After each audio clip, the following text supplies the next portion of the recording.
Bonjour, mesdames, messieurs. Je suis très heureux d'avoir la possibilité de vous dire quelques mots pour conclure cette matinée de formation.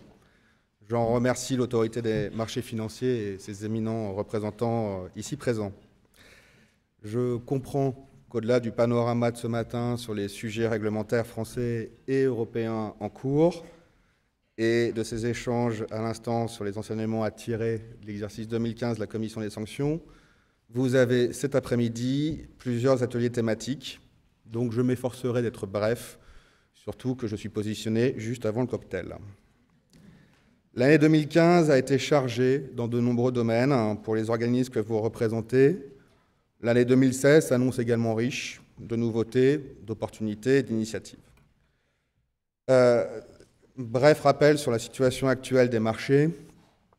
Pas la peine d'insister, mais rappelons juste les taux durablement bas, l'action des banques centrales, les incertitudes politiques, notamment celles liées au référendum sur l'appartenance du Royaume-Uni à l'Union européenne, la volatilité des marchés actions, les soubresauts, même plus, sur les marchés de matières premières, notamment pétroliers, les inquiétudes sur certains marchés obligataires. Voilà des éléments notables, importants, d'un paysage financier complexe, agité. Les taux durablement bas et la croissance mondiale qui n'est pas à la hauteur que certains espéraient, du fait notamment d'un ralentissement dans des économies émergentes, sont un défi pour chacune des maisons que vous représentez. Les stratégies traditionnelles sont mises à l'épreuve dans un marché toujours davantage concurrentiel et chacun mesure ici, nous au Trésor, en tout état de cause, les difficultés auxquelles les gestionnaires d'actifs doivent faire face. Je voudrais ici vous dire la confiance que nous avons sur votre capacité à relever ces défis et vous indiquer que nous sommes bien sûr dans cet état d'esprit pour vous y aider à les relever, voire à le faire savoir aussi à l'extérieur et à l'étranger. 2015, dans le cadre de la réglementation européenne, c'est une pierre que l'on peut noter. C'est peut-être marque la fin d'une vague réglementaire comme il n'y en a peu eu auparavant et qui a marqué les derniers exercices de transposition de certaines directives. J'y reviendrai plus tard. C'est aussi le début d'une initiative portée par le commissaire aux services financiers, Jonathan Hill, d'Union des marchés de capitaux. L'heure est désormais donc à la fois au bilan des mesures adoptées depuis la crise financière, mais aussi de tracer les perspectives sur les nouvelles initiatives qui sont lancées ou en cours de lancement. C'est d'ailleurs l'objectif, il me semble, de l'initiative de la Commission européenne d'appel à témoignages qui a été organisée et clos fin décembre 2015 et qui visait à recueillir auprès des acteurs du marché des informations concrètes sur les difficultés pratiques qui ont pu être rencontrées dans le cadre de la mise en œuvre des différentes réglementations en matière de services financiers, sur d'éventuelles incohérences entre différents textes ou de mauvaises articulations. Il y a d'autres chantiers qui sont initiés par la Commission européenne, notamment la revue des barrières au mouvement de capitaux, notamment, pour ce qui nous occupe aujourd'hui, celle existant pour la distribution des fonds. Ce peut être une source d'opportunité pour les acteurs français. Pas forcément en avoir peur. Dans l'ensemble, il nous semble que la France présente comparativement peu de barrières. En tout cas, si on ne considère pas comme des barrières des dispositions nationales qui seraient indispensables à la protection des investisseurs de détail. Il y a d'autres initiatives qui sont lancées, des initiatives législatives, réglementaires, je vous rassure, moins quand même qu'à l'époque précédente. Mais citons l'initiative de la relance du marché de la titrisation sous une forme simple, transparente et standardisée, la revue de la directive prospectus, en cours de discussion au niveau du Conseil, et d'ici quelques mois, tel que l'annonce la Commission européenne, une revue des règlements EUCEF et EUVK sur les fonds européens d'entrepreneuriat social et de capital risque. Si je reviens sur le vague précédente, mesure tout à fait le volume de normes et de textes avec lequel chacune d'entre vous Et à plus forte raison dans votre rôle de responsable du contrôle interne et de la conformité, a dû se familiariser, a dû maîtriser ces dernières années. Pour ne citer que les textes qui ont eu un impact tout à fait direct sur la gestion d'actifs, les dernières années ont vu défiler dans le désordre AIFM, SFTR, OPCVM5, MiFID II, LTIF, EMIR, Benchmark, Youssef UVK, PRIPS, Solvabilité 2. Liste non exhaustive et liste d'acronymes impressionnante. L'essentiel de ces textes est tout de même désormais derrière vous, derrière nous, avant les revues. C'est un mouvement perpétuel.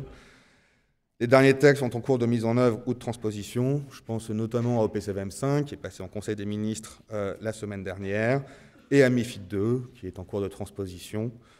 Mais il n'y a désormais plus de textes majeurs aussi impactants en cours de préparation à Bruxelles. Sur ces derniers exercices de transposition, au PCVM5 et MiFID II, je tiens d'ailleurs à rappeler l'engagement qui est le nôtre de veiller autant que possible à éviter toute forme de surtransposition des textes européens dans un souci de compétitivité de la place de Paris. C'est un principe que nous avons suivi fidèlement dans le cadre de la transposition directive OPCVM5 et nous l'appliquerons aussi à la transposition de la directive MiFID II. Cette mise en œuvre de MiFID II représentera bien sûr un chantier important au niveau européen. Comme vous le savez, il y a actuellement un quick fix, c'est son nom, en discussion à Bruxelles pour décaler la date d'entrée en vigueur de MiFID II d'une année, au 3 janvier 2018. C'est en cours de discussion avec les co-législateurs. De notre côté, ça nous donne un peu de temps sur la transposition, mais les travaux ont déjà été très largement engagés avec de très nombreuses réunions de place. Et l'essentiel est désormais, dorénavant, prêt et pourra trouver une traduction dans les prochains mois. Il y a un point que je peux souligner, c'est évidemment la nécessaire clarification du Code monétaire et financier s'agissant des sociétés de gestion de portefeuille et d'entreprises d'investissement. C'est quelque chose que nous allons traiter afin d'éviter tout gold-plating injustifié, toute surtransposition injustifiée en la matière. Ça se fera en revanche dans un calendrier conforme à l'entrée en vigueur de MiFID II, mais peut-être, c'est encore en cours de discussion, dans un format séparé par rapport à la transposition pure et simple de MiFID II. En tout cas, retenez ceci, sur MiFID II, c'est avec un souci de compétitivité des sociétés de gestion françaises que nous avons décidé, avec le soutien extrêmement précieux et fort de l'autorité des marchés financiers, de mener l'exercice de transposition de la directive MiFID II en concertation très étroite avec les acteurs, tous les acteurs, avec le souci d'éviter les surtranspositions injustifiées, avec le souci tout de même de la protection évidemment des investisseurs, notamment de détail, et avec le souci de le faire de la manière la plus lisible qui soit. Là-dessus, dans quelques mois, vous pourrez nous juger, mais j'espère que nous y serons parvenus. Au-delà de ces chantiers qui découlent de l'argumentation européenne, et donc, vous l'aurez compris, nous sommes vigilants à la compétitivité de la place de Paris, il y a de nombreux enjeux qui relèvent d'un niveau national, purement national. Pour l'année 2015, je peux citer les éléments suivants. La création de la société de libre partenariat dans le cadre de la loi pour la croissance, l'activité et l'égalité des chances économiques, dite loi Macron. À noter que c'est l'article le plus long de cette loi. Je ne sais pas si il faut s'en féliciter, mais en tout cas, c'est notable. Et je crois que, plus prosaïquement, c'est déjà un succès avec la création de nombreuses sociétés de libre partenariat qui sont des véritables limited partnerships à la française et qui permettront de faciliter l'entrée des investisseurs institutionnels internationaux dans les fonds de capital à risque et d'infrastructures français. Je cite également la création d'un label investissement socialement responsable soutenu par les pouvoirs publics en réponse à une demande forte des acteurs de la place pour améliorer la visibilité et la lisibilité de ce point fort de la gestion française. Un point de démarcation. L'entrée en vigueur concrète sera effectuée dans les prochains mois. Les travaux sont actuellement en cours pour certifier les organismes qui certifieront après les fonds. Je cite également, dans la même veine, l'article 173 de la loi de transition énergétique, qui, en s'appuyant sur les dispositions qui concernaient déjà les gestionnaires d'actifs, qui ont fait œuvre ici de modèle, donc les dispositions issues de l'article 224 de la loi Grenelle II, de mettre la France en pointe dans un domaine qui ne pourra que devenir la norme dans les années à venir, à savoir le reporting environnemental, social et de gouvernance.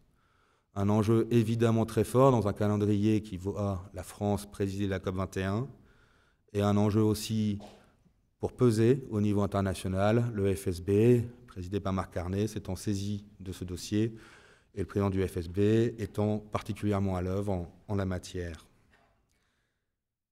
En même temps, nous avons fait un dispositif souple, pragmatique, basé sur le principe du comply or explain, en bon français, et qui a pour objectif de permettre l'émergence des meilleures pratiques et à vocation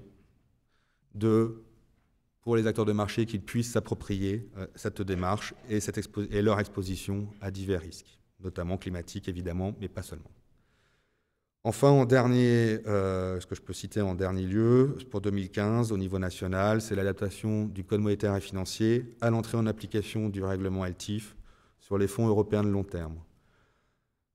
C'est donc la capacité de mettre en conformité notre Code monétaire et financier avec cette nouveauté, notamment sur le point de vue que ces fonds LTIF, dans un certain encadrement, sont autorisés à originer des prêts. Ça sera un élément sans doute important pour l'année 2016. Vous avez tous en tête la consultation publique faite par l'autorité des marchés financiers en la matière sur la capacité des fonds à originer des prêts. C'est une consultation qui a donné lieu à de très nombreuses réponses, qui a permis d'ouvrir un débat important. L'AMF, je la remercie de s'être saisie de ce dossier, qui se traduira après par des textes réglementaires, voire législatifs, en fonction de la nécessité. Mais c'est un élément important au regard du contexte concurrentiel européen, où on voit de récentes initiatives adoptées par certains de nos voisins, l'Allemagne notamment, qui peut militer pour une ouverture encadrée de cette possibilité. C'est ce que prévoit donc la loi de finances rectificative pour 2015, qui prévoit un décret au-delà des LTIF. Mais une ouverture qui ne peut se faire évidemment que dans des conditions qui préservent la stabilité financière. Et donc, comme cela a été indiqué dans les consultations de l'autorité des marchés financiers, des garde-fous qui seront nécessaires. Les discussions sont encore en cours. Elles sont dorénavant dans la main du régulateur au niveau réglementaire, voire du législateur, mais devraient se traduire dans les prochains mois par l'écriture de mesures concrètes. Si je repasse au niveau international, et sur l'année 2016. Il devrait y avoir des avancées au niveau international en matière de gestion d'actifs, je n'en doute pas. Le FSB, donc, j'en ai parlé, travaille notamment sur la question des fragilités systémiques de la gestion d'actifs. Dans un contexte, là aussi je l'ai mentionné, mais vous l'avez tous en tête, d'inquiétude sur la liquidité des marchés obligataires. La capacité de résistance des fonds d'investissement à une crise de liquidité y est étudiée de près, elle doit l'être, mais l'Europe, avec la directive AIFM, fait largement figure de référence dans ses travaux, que ce soit en matière de stress test ou de gestion des risques. Donc vous y êtes déjà habitués, il faut que les autres, à l'extérieur de l'Europe, le soient également. C'est aussi dans ce contexte que la place a engagé des travaux avec l'autorité des marchés financiers sur la question de la gestion des risques de liquidité, et notamment la possibilité de limitation temporaire des rachats sur certains fonds ouverts. Là encore, nous remercions l'autorité des marchés financiers la place de se saisir de ces dossiers et rappelons que nous sommes bien sûr évidemment disponibles en cas de besoin, s'il faut le traduire, à certains niveaux. 2016 pourra être aussi l'année de nouvelles initiatives de renforcement de l'attractivité de la place de Paris et d'amélioration de la distribution des fonds français à l'étranger. Là aussi, une très belle initiative de l'autorité des marchés financiers et de l'Association française de la gestion, avec le groupe de travail baptisé FROG, qui a pour objectif, dans un laps de temps resserré, et ambitieux de formuler des propositions concrètes et pragmatiques pour renforcer la compétitivité à l'étranger de la gestion financière française. Je ne peux que me réjouir de cette initiative, lui apporter tout mon soutien. Les atouts de la place sont nombreux. Son savoir-faire technique et technologique sont réputés. Mais peut-être, contrairement à d'autres places, une dimension faire savoir et une communication sur les atouts qui peuvent nécessiter un renforcement dans un contexte concurrentiel accru. Sur la technologie, justement, je conclurai par cet aspect-là. On pense évidemment à blockchain, qui est sur toutes les lèvres actuellement, mais plus généralement la technologie, peut ouvrir des perspectives intéressantes pour l'avenir.